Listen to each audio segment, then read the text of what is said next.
সোনার দ্বীপের সোনার পরী।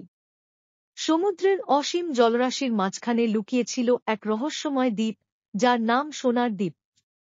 কোনো মানচিত্রে তার স্থান ছিল না।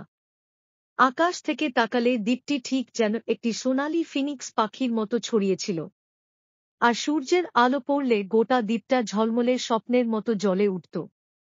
সেই দ্বীপে বাস করত এক অপূর্ব পরী, যার নাম জয়নাব। তার শরীর থেকে যেন সোনার ঝিকিমিকি কণা ছড়িয়ে পড়ত বাতাসে।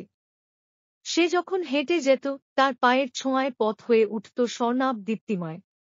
দ্বীপের প্রতিটি পাখি, গাছ, পশু, এমনকি বাতাসও তাকে ভালোবাসত, তার উপস্থিতিতে শান্ত হয়ে থাকত। তবে এই স্বর্গীয় দ্বীপে ছিল এক কঠোর নিয়ম: বাইরের জগতের কেউ যদি এখানে প্রবেশ করে, আর তার মনে যদি লোভ থাকে, তবে দ্বীপ নিজেই তাকে গ্রাস করে ফেলত। এই দ্বীপ কেবল বিশুদ্ধ হৃদয়কে আপন করত। একদিন দূর সমুদ্র থেকে ভেসে এল এক ছোট কাঠের নৌকা। তাতে ছিল এক কিশোরী, রুহানা, হারিয়ে গিয়েছিল ঝড়ে। চোখে ভয়, ক্লান্তিতে ঢাকা মুখ, কিন্তু তার হৃদয়ে ছিল এক অপার সরলতা। পরী জয়নাব তাকে দেখে নিজের ছোট্ট ঝুপড়িতে আশ্রয় দিল।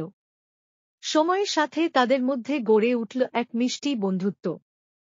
রুহানা জানতে পারল, জয়নাব একসময় মানুষ ছিল, তাকে মানুষদের লোভ, হিংসা আর প্রতারণা ধীরে ধীরে বিষিয়ে দিয়েছিল। সেই বিষ থেকে বাঁচতেই সে আশ্রয় নেয় এই দ্বীপে, আর পরীতে পরিণত হয়। একদিন রুহানা জয়নাবকে বলল, আমি কখনোই এই দ্বীপের সোনা চাই না। আমি শুধু চাই তুমি আমার বন্ধু হও। সে মুহূর্তেই দ্বীপ যেন কেঁপে উঠল। বাতাসে ভেসে এল এক মায়াবী গানের সুর, আর আকাশে খেলে গেল সোনালি আলোর নৃত্য। কারণ বহু যুগ পর দ্বীপ পেয়েছিল এক নিঃস্বার্থ আত্মা, যে ভালোবাসতে জানে, চায় না কিছু বিনিময়। জয়নাব হাসল, চোখে আনন্দের দীপ্তি। সে প্রথমবারের মতো রুহানার হাত ধরে বলল, তুমি চাও তো এই দ্বীপে থেকে যেতে পারো। রুহানা মাথা নাড়ল মৃদু হেসে, আমি ফিরব। কিন্তু তোমার গল্প আমি বলব সবার কাছে, যাতে কেউ আর অন্ধ লোভে পথ হারায় না। বিদায়বেলায় জয়নাব তার সোনালি ডানার ছোঁয়ায় একটি ছোট পাথর তৈরি করল।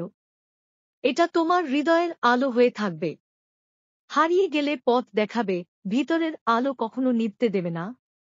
রুহানা ফিরে গেল সমুদ্রপথে, জলে ভেসে, কিন্তু এবার সে একা ছিল না। তার মনে ছিল জয়নাবের গল্প, হাতে ছিল আলো, আর হৃদয়ে ছিল বিশ্বাস। জয়নাব আবার একা হয়ে গেল ঠিকই, কিন্তু সেই একাকিত্বে ছিল না আর বিষণ্ণতা। কারণ সে জানত, কোথাও এক হৃদয়ে এখনো ভালোবাসা বেঁচে আছে।